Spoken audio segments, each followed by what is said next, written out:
Our next guest built a career by being completely himself, loud, honest, hilarious, a comedian, touring juggernaut, a podcast legend. He's a lone wolf that's howling at the moon from the top of the mountain, always swinging, part of the No Shirt Gang. Now he's the star of a Netflix brand new comedy series called Free Bert. He's America's favorite party boy comedian. Ladies and gentlemen, Bert Kreischer on the show. What's up, Bert? Gentry, was that your intro? That was, I just did it for you. That was my intro. You're amazing. Yeah, that is so nuanced and so cool.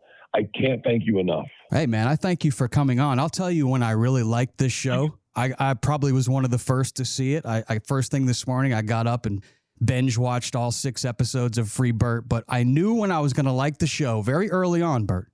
It said nudity, language, sex, smoking. You had me right there, brother. I was in from the beginning. That's, when I sold this to Netflix, the first thing I said is like, I want to do a real take on my family, 100% me. I'm a comedian. My wife's Leanne. My daughters are Georgia and Isla. We live in LA. And I said, but I want it to be like, and this is a weird comp, but I want it to be like slow horses or black doves. And they're like, what do you mean? And I was like, I want you to watch that first episode and get hooked. So you watch the whole arc. You watch all 6 episodes. And they were like, because they were just doing episodic. Like Tires at the time was episodic, and so was Leanne Morgan's show. And they're like, I don't know if that'll work for comedy. I go, just let me try.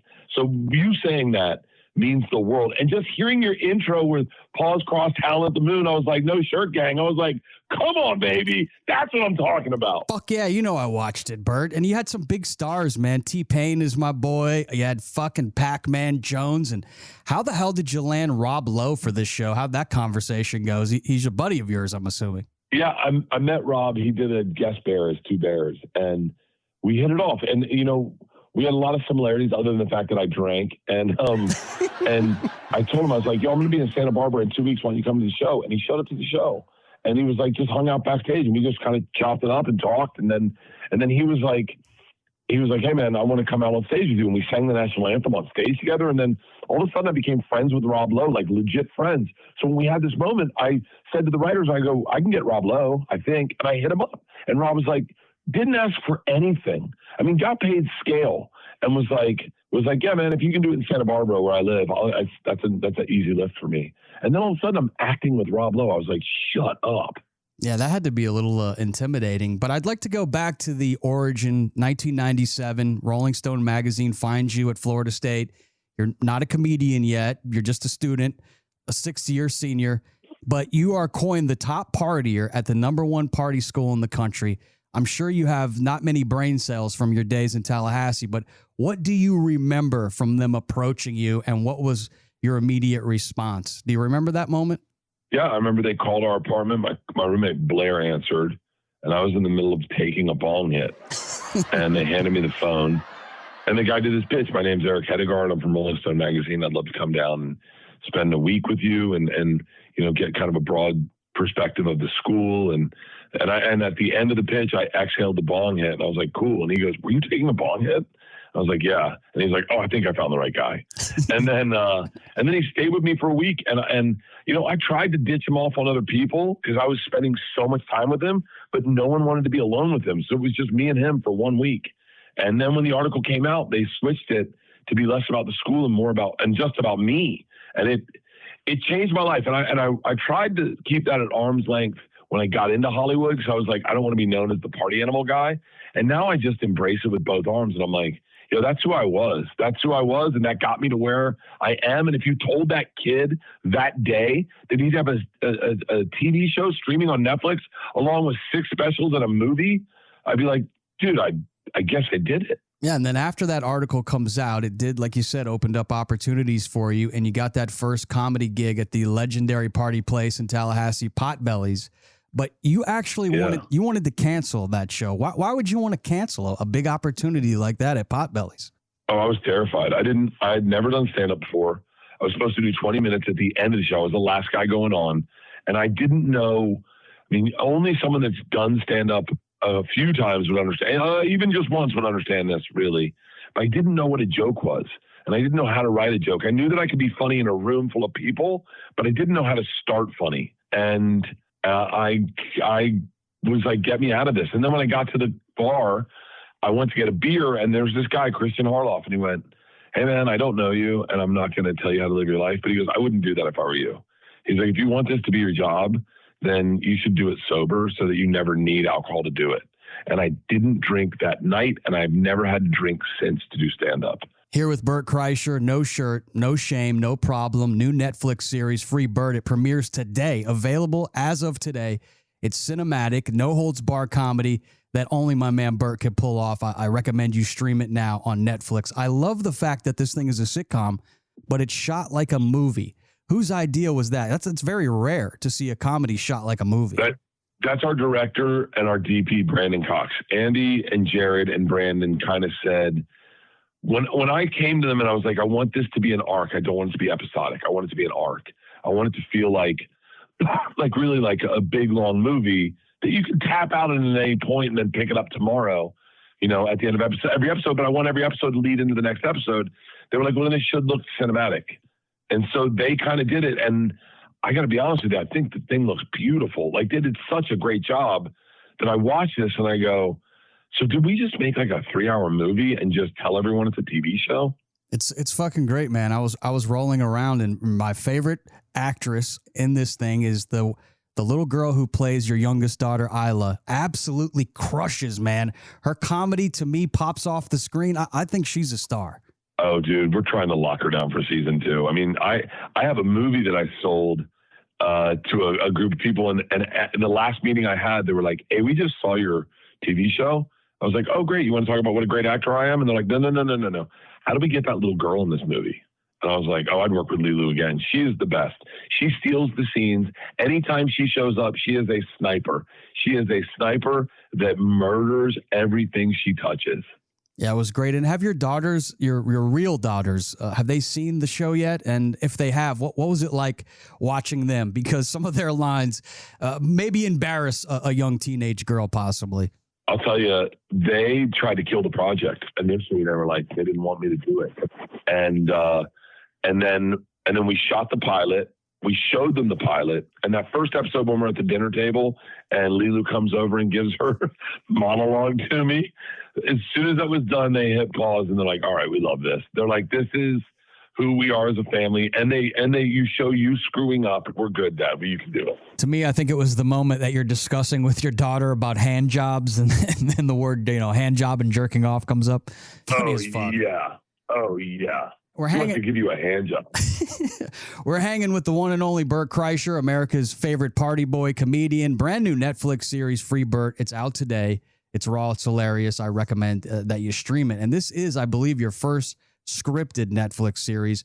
What was like the biggest surprise for you creatively? Was it harder than you expected? I got to be honest with you. Listening. Like, I have a lot of listening scenes, and I'm not like an active listener. If you've listened to my podcast, I don't listen well. And so the listening scenes were like, I'm good at like delivering lines and trying to be funny and talking, because that's what I do. But very seldom do I listen. So like the scene where in episode 2, where the dad's telling me his conundrum, I was like, I hope I'm doing this right. Is this how people listen? And Leanne was laughing hysterically in Video Village. She's like, watching you listen is like watching a bear roller skate. It is hysterical. If you could have one comedian do a set that would save your life, who would that comedian be and why? Meaning, like, I guarantee it's going to be funny. Like, I'm about to get beheaded in Saudi Arabia. Send over a comedian to get me out. Yes, and if he bombs, then you're fucking dead. Oh, okay. Well, it won't be a Jewish comedian. I'm going Dave Chappelle. Dave Chappelle can get me out of a Saudi prison. And now you're in the same situation, but you have to have a rapper get up and spit some bars to save your life. Who is the rapper that's going to throw this verse down and save you? I'm going to have to say Eminem. I think Eminem could get me out. I think he could freestyle a moment that would get me out. I also love your podcast, Bert, that's called Open Tabs. Very creative. When you dig into these random, bizarre things that are living inside your Safari browser, can you tell us right now, if you were to open up that Safari and look at that last tab you left open, what were you searching for recently? The last tab is female masturbation. It's on Pornhub. That's the last tab, but only because that's what I was literally looking at right before you called. Oh, nice. But no, my deep dive right now is a documentary called Vernon, Florida. It was initially called Nub City. It's about this city where there was an astronomical amount of people who had lost limbs and claimed insurance money for it. And Werner Herzog did a documentary on them, and then their life got threatened because they were like, "Yo, you're going to expose our insurance scam." And so then he took the footage. They took the footage and they just kind of did this like almost portrait of America, of Florida in like 1982. And it's just fascinating because none of it matters, but it's so rich with texture. Type it into YouTube. It's called Vernon, Florida. And you're going to watch it and you go, what is this? But smoke a joint and watch it. And you'll be like, dude, if an actor did this scene, you'd be like, that's the greatest actor ever. But it's just people sharing their lives. It's fascinating to me. It's like fascinating. We'll check it out. Also check out Bert's podcast, The Two Bears, the Bertcast, the Open Tabs. Also check out the new show, Free Bert. I heard you recently say that if you could tickle one person in the world, it would be my good friend Shaquille O'Neal. First of all, I got to know, why would you want to tickle Shaq? And hopefully you don't tickle those size 22s because he's got some ugly ass feet. I don't know if you've ever seen them feet. I've seen the feet. They're aggressive. Why? What did you expect him to be perfect? He's been accidentally stubbing his toe on alligators in Florida for years. I would tickle Shaq, but I'd need like 3 wrestling teams to hold him down. Right now, we're holding it down with my man, Bert Kreischer. He's out on the road doing his comedy thing. If you want to see it, it's Permission to Party World Tour. And he's also set for the Full Throttle Festival at the Daytona 500 in February. If you want to get tickets and all the details, hit bertbert.com. That's 3 Berts and then a .com. You ever been to a race before, a NASCAR race? I have. I've actually been to the Daytona 500 a couple times. Yeah, I love racing, especially when they crash. That's always a lot of fun. What can we expect at this Full Throttle Festival at Daytona? Oh, this Full Throttle is going to be crazy. I've teamed up with NASCAR to throw the official pre-party of the Daytona 500 the night before, February 14th. It's me, Leonard Skinnard, Diplo, and Ernest. It's going to be great music, great American music, including Diplo with a little Americana EDM, great barbecue, great food, great beer. It's going to be incredible. I'm so pumped for it that look, I'm on blood thinners. I'm not supposed to drink. This might be the one night I break the rules. Boogity, boogity, boogity. Get your tickets for the Full Throttle Festival at Daytona. Bert.com. Free Bert. It's out today on Netflix. And when people finish the season, what do you hope they walk away with? Is there something deeper than the laughs that you really want to say in this new Netflix show? I hope that every family that watches this goes, you know what? We're not that bad. I hope it normalizes being a regular parent. I fucking love you, Bert. Congrats on the show, man. That's a pretty big accomplishment to get a series on Netflix. So you're on fire, man. Free Bert. We're big fans and we fucking love you, bro. Thank you, brother. I fucking love you. Peace out, homie.